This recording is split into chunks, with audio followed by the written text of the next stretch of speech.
Bom, bem-vindo a essa videoaula de R. Nessa videoaula a gente vai falar sobre regressão linear e sobre análise multivariada com a ANOVA, certo? Então vamos começar com esse exemplo, que é um exemplo de um estudo que relacionou o hormônio estirol com o peso das crianças ao nascer. Então tem essa tabela, certo? Essa tabela.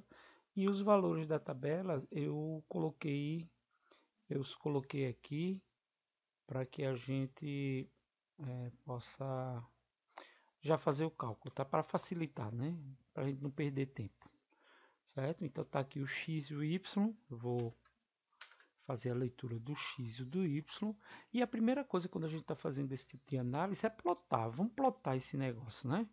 Então o comando mais simples para plotar é o plot xy, e aí ele me dá o diagrama de dispersão entre os dois, certo? Então diagrama de dispersão entre x e y. A gente pode alterar aqui para visualizar melhor.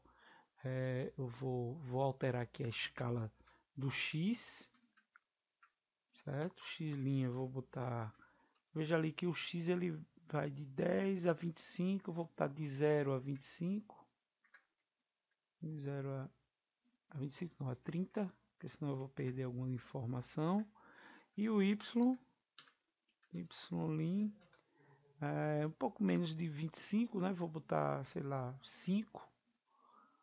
Vou botar de 5 a 45, né? 45 para a gente visualizar os dados assim, dessa forma, tá? Então, para a gente fazer a regressão logística, a gente vai usar o comando lm. E é muito simples. Eu vou criar uma variável aqui, rln, uma variável qualquer, e vou chamar o comando lm, que é da regressão linear, né, que ele faz a regressão linear. Então eu quero fazer a regressão linear com a variável dependente, que é y, e a variável independente, que é x. Certo? Antes da gente ver essa regressão, vamos olhar para essa linha. Eu vou plotar usando o comando abline. Não, tem esse aqui não. Abline RLN. Se eu fizer isso, então ele plota a linha de regressão. Essa aqui já é a nossa linha de regressão, certo? Bom, então como é que a gente faz para ver o resultado da nossa regressão? A gente quer ver, né? Então tem duas formas. Uma é usando o comando ANOVA, certo? Que ele pega essa regressão e faz a tabela da regressão. Outra forma é usar o summary, comando summary, certo? O comando summary também faz essa tabela. O summary ele é um pouco mais, vamos dizer assim, ele tem mais informações, né? Então ele dá o resíduo, os quartis. Aí aqui é o que a gente interessa, né? O que nos interessa.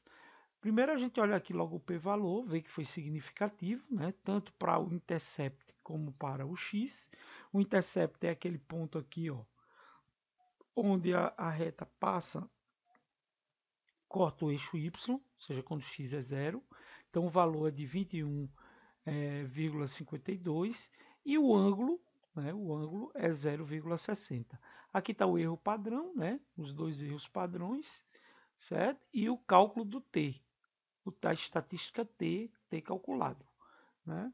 Então aqui são todos os dados. Além disso, ele informa também o nosso R quadrado, né, que é a medida de quanto o x explica a variável y. Então o x explica 37%, né?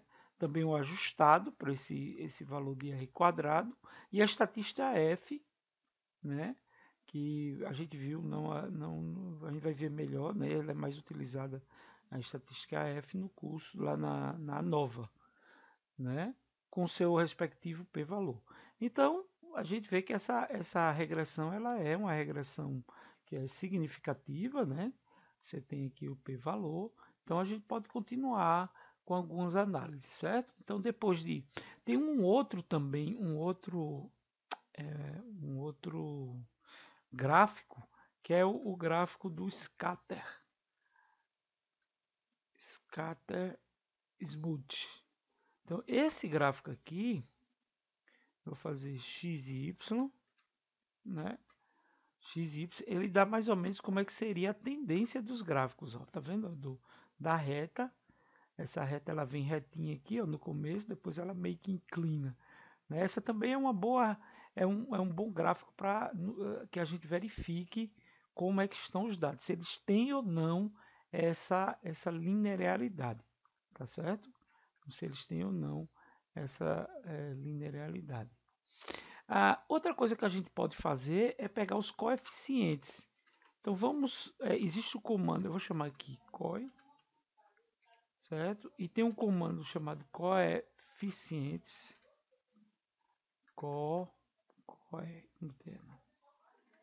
coeficientes, e aqui eu passo a variável ln, que é a variável da regressão logística, e aqui isso aqui simplesmente me dá os coeficientes, tá?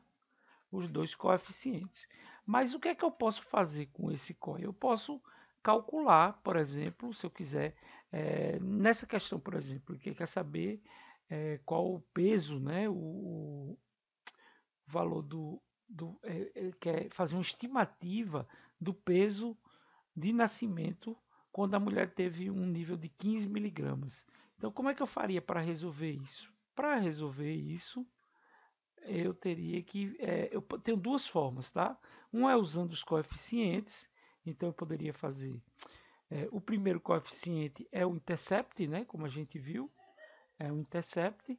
Então eu faria aqui o primeiro coeficiente mais 15 vezes o segundo coeficiente, coeficiente 2. Então se eu fizer isso, ele me dá o valor de 30, né? Ou seja, 30 é o valor predito, né? Outra forma que a gente tem para usar é usar o comando predict. Opa, eu botei pronto. Predict e eu passo aqui a variável ln e ele recebe aqui um data frame. Então eu tenho que criar um data.frame, certo? Dizendo o valor x igual a 15, que é o valor que eu quero verificar, né? Que eu quero estimar. Então aqui, ó, calcula para mim também diretamente usando esse, né, como é que se diz, esse comando, tá? Outra coisa importante aqui do summary, né, que esse teste de significância, né? Que isso aqui é o teste de significância, tá certo? Então o summary ele dá. Se eu quiser acessar, eu posso acessar esse R quadrado aqui, ó. Então veja quais são as variáveis que ele nos dá. Vamos ver aqui quais são as variáveis. Ó, tem os coeficientes, os resíduos, tá?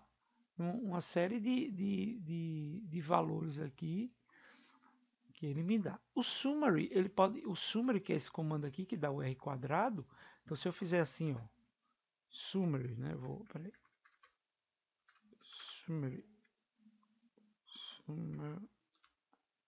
Summary RLN, eu posso, por exemplo, acessar o R quadrado.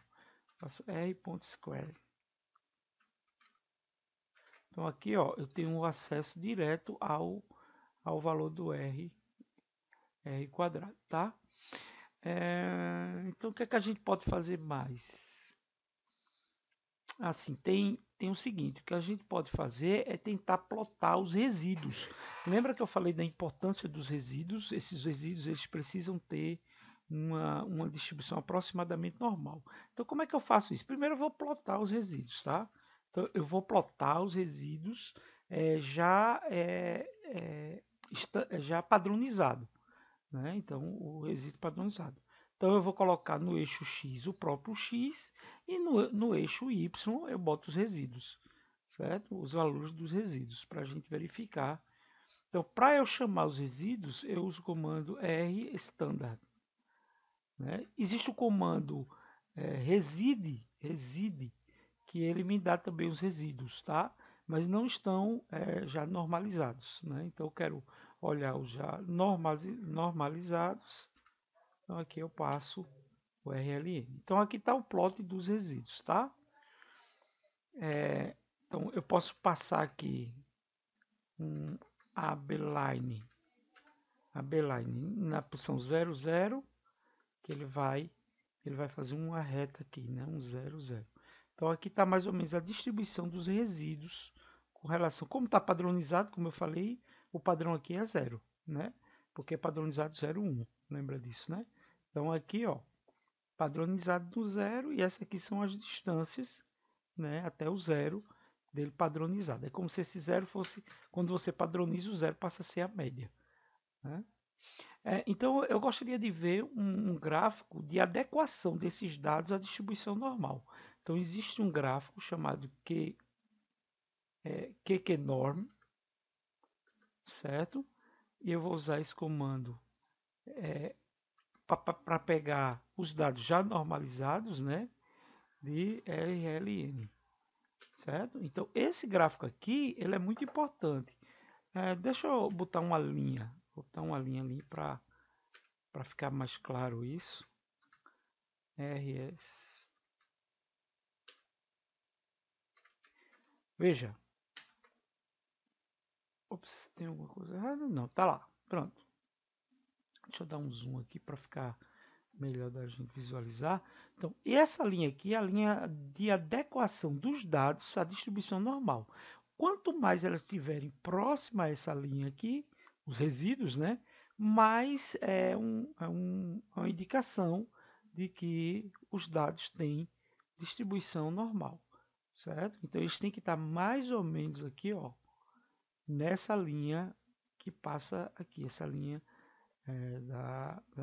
desse gráfico, certo? E aí ele indicando que os dados são normalmente distribuídos. Bom, então agora vamos fazer a análise da nova, né? Então, esse exemplo que eu vou utilizar aqui, que são pacientes oriundos de 3 hospitais com Covid-19, tiveram seus valores de fé, volume expiratório forçado medidos, tá? E aqui eu já tenho os dados vamos dizer, já digitados para a gente não perder tempo, tá certo? Então, na análise de variância, é necessário bastante cuidado, né, nas análises preliminares, tá? Então, existem muitos gráficos, né, que podem nos ajudar a verificar se verificar os dados, tá certo? Até mesmo antes da gente começar. Eu vou usar uma biblioteca aqui, que é essa daqui, ó. Então, se você não tiver ela instalada, você instala ela usando o comando install package, tá? Para que você possa olhar aqui alguns gráficos que a gente vai utilizar. Tá certo? Antes de começar, eu vou organizar esses dados num data frame, tá certo? Então, eu vou chamar esse data frame de data, né? Data.frame. Vamos criar aqui o data frame.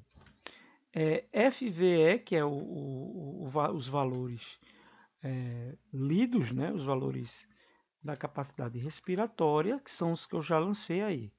JH, RLA, STL. Então, eu vou criar uma coluna, eu estou dizendo aqui para ele criar uma coluna chamada FVE, nesse data frame, certo? E uma outra coluna chamada hospital.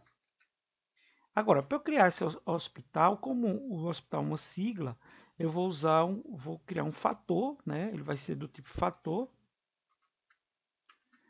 E eu tenho que tomar cuidado aqui para gerar as quantidades corretas de elementos, certo? Porque eu poderia fazer manualmente, mas em vez de eu fazer um por um, então o que é que eu vou fazer? Vou colocar aqui, usar o comando rep, que significa de repetir isso daqui, certo? Então tudo que tiver aqui dentro ele vai repetir.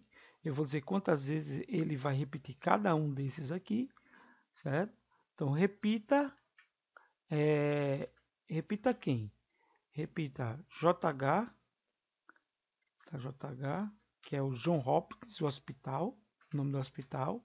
RLA, que é o do Rancho Los Amigos, e o Santo Luís, tá? STL, STL, certo? Então repita, estou mandando ele repetir isso. Quantas vezes, né? Então vou dar o nome times igual a. Então vou passar o tamanho de cada um, certo?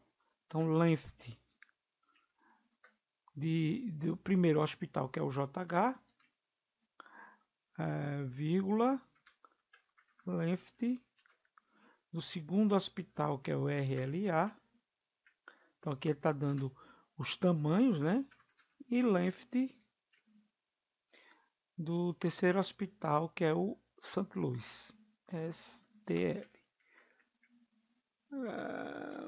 Deixa eu ver, eu acho que tem coisa demais aqui, muito... vou tentar aqui. Não tem... primeiro que o factor aqui ficou com 2 As. Factor. Né? Pronto, foi. Que bom. Então vamos ver aqui o data. Deu tudo certo logo de primeira. Olha lá, ó, tá vendo? Então ele criou um data frame, onde eu tenho o valor do FFE, do FVE e o hospital relacionado a ele. Pronto. Então meu data frame está pronto. São 60 valores, certo? Vamos lá. Vamos agora. Primeira coisa que a gente vai fazer é olhar, criar um box plot, tá? Eu vou usar o comando ggboxplot dessa biblioteca que eu chamei, ggpub, né? Então aqui eu passo data, que é o meu data frame, digo que x, onde eu vou botar no x, eu vou botar o hospital, os hospitais, né? Hospital, e no y eu vou colocar o FVE, certo? Vamos lá. Então tá aqui o primeiro box plot, né? Esse box plot ele é bom, ele já indica mais ou menos aqui, ó, que o John Hopkins ele tem os valores menores, né? Lembrando que o box plot ele tem a mediana, os valores que estão dentro do primeiro desvio padrão, do segundo desvio padrão, e se tivesse aqui alguns pontos fora da curva, ele também, fora dessa região, ele também mostraria, tá certo? A gente pode passar uma linha, certo? Com o comando ggline e ligar, se eu quiser ligar esses 3 pontos, tá? Então, deixa eu copiar isso aqui, que o comando é basicamente o mesmo. Então, ggline, né? Então veja o que é que ele faz, né? Ele faz uma linha, em vez de ele fazer o box plot daquele jeito gordo, ele liga, né? Ele faz fininho aqui e gordo. Só que ainda seria mais interessante, talvez, a gente olhar a média e o desvio padrão. Então, para isso, eu preciso adicionar a média e o valor desse desviozinho que é. Então, para eu colocar a média, eu boto mean SE. Então, ó, o que é que acontece? Tá vendo? Então, ele tira aqueles tracinhos, já bota o valor já ligado lá. E o comando jitter. Veja que esse comando jitter, ele bota os pontos, né? A gente visualiza como pontos. Né? Então aqui você vê que realmente parece haver uma tendência, né, entre esse aqui, que é o que a gente vai poder ver então quando a gente for fazer o teste. Então antes da gente seguir, vamos fazer o teste de normalidade, o teste Shapiro-Wilks, né? Então o teste Shapiro-Wilks é o teste Shapiro.test, e aí eu posso testar a minha variável. Observe que o p-valor é maior do que 0,05, significa que eu aceito a hipótese nula de normalidade dos dados, tá? Então, a hipótese nula é que os dados são normais, né? RLA, tá vendo? 0,30 e o STL, né? STL, certo? 0,90. Então os dados são normais, eu estou tranquilo, vamos fazer a nova, certo? Eu vou chamar aqui fm1, chamar AOV, que é o comando para fazer a nova, certo? E eu vou relacionar FVE com, perdão, com o hospital. Hospital. Certo? E os dados estão na variável data. Pronto. Ele já criou o meu FM1. Vamos dar uma olhadinha nele. Ops, deu um erro, não? Ao ver, o que tem? Ops, isso aqui é uma vírgula. Então, olha lá, ó. Isso aqui é a nossa tabela, né? A nossa famosa tabela. Só que para a gente visualizar ela naquela forma mesmo de tabela, a gente usa esse comando aqui, a nova. Então aqui está aquela tabela, a famosa tabela da análise de variância, né? Com a soma dos quadrados, a média dos quadrados, o valor do f e a probabilidade, tá? Assim, eu já posso dizer aqui que a gente pode, se a gente tivesse outras variáveis, a gente já poderia ir colocando, é só botar mais. Tem mais tal variável, mais tal variável. Por exemplo, eu vou colocar aqui, eu queria visualizar qual seria o efeito das duas variáveis integradas, tá? Então, eu faria assim, ó, FVE e hospital. FVE maiúsculo, né? Variável FVE maiúsculo e hospital. O que é que eu estou fazendo aqui? Eu estou olhando agora para a integração entre as duas variáveis, certo? Então, vamos olhar aqui a nova. Então, ó, ele coloca mais essa integração. É como se isso aqui fosse o segundo fator, tá certo? É como se fosse o segundo fator e essa integração ele tira todo o resíduo, tá? Porque obviamente está todo nele, né? Então, eu tenho o hospital e tenho o FVE hospital. Né? Vendo lá em cima, ó, o anterior, veja que a gente tinha aqui o hospital e os resíduos apenas. Tá entendendo? Então, ele agora, essa integração entre FVE e hospital pega toda a explicação, a fonte de variação todinha vai para ele. O resíduo ficou zero, ó, tá vendo? E os p-values são significativos, né? Tá certo? Então eu vou tirar, quer dizer, que se a gente tivesse outra variável, era só colocar aqui, mais a variável tal. Então ele viraria uma nova de dois fatores, né? De blocos casualizados. A gente pode trabalhar aqui com os blocos, certo? Então vamos agora fazer o próximo teste, que é o teste de Turkey, que vai avaliar quais são os diferentes, tá? Então eu vou chamar aqui Turkey, eu vou criar uma variável maiúscula para diferenciar do comando, porque o comando também se chama Turkey. Ops, é Turkey.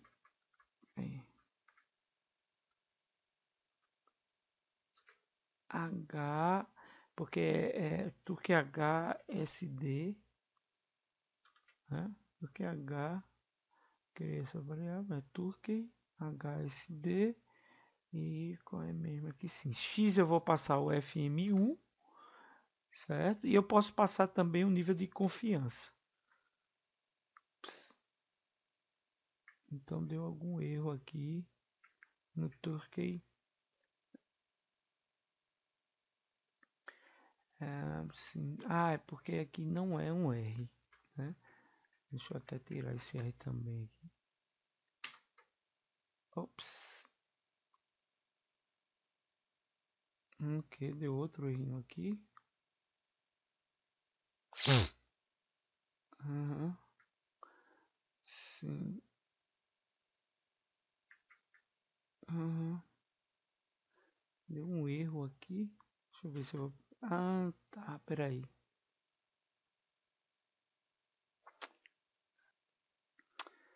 Então peraí. Eu acho que eu já sei que é esse aqui. Deixa eu fazer de novo aqui esse comando. Certo? Pronto, agora foi. Ok. Então vamos olhar esse Turkey, né? Então aqui está o resultado do Turing, né? Então ele vai fazer todos os pares 2 a 2, certo? Vai dar a diferença entre eles e vai dar aqui é o intervalo de confiança, tá certo?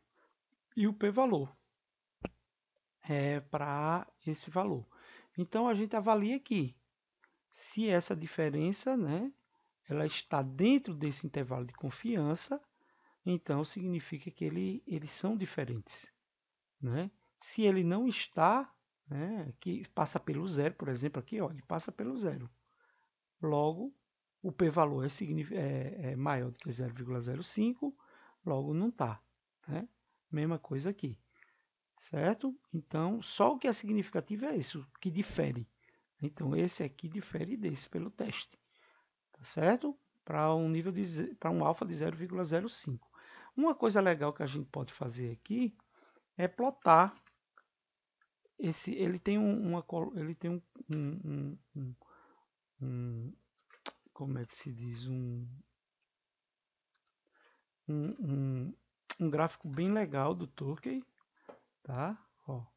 E isso daqui diz muito a respeito dos que são realmente diferentes. Tá vendo aqui? Ele compara, observe que isso daqui seria quem tiver passando pelo zero aqui no intervalo de confiança, aqui é o nível inferior, o nível superior do intervalo de confiança. Quem passa aqui pelo zero é não significativo. No caso aqui, ó, tá vendo? Ó? Por isso que essa aqui a diferença realmente existe, certo?